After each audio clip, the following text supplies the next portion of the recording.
দুইটা ভয়ঙ্কর পাপের কথা বলে দেই।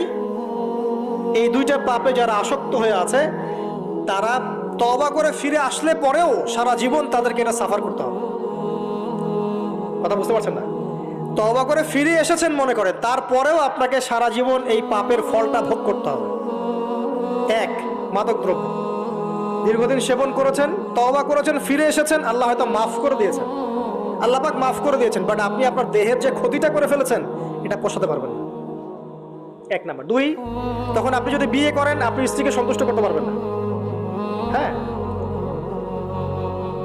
দুই নাম্বার হচ্ছে এই যে গোপনে যুবকরা যে পাপটা করে, মাস্টারবেশন, যেটাকে আমরা বলি হস্তমৈথুন, এই পাপ যেসব যুবকরা করছে বা করে, এবং অ্যাভেলেবেল এই পাপটা সবাই করে, কারণ এখন পর্নের যুগ, পর্ন দেখলে তো আর কোনো উপায় নাই, তখন তো এই পথেই যেতে হচ্ছে, নিজের উপরে নিজেকে জুলুম করতে হচ্ছে।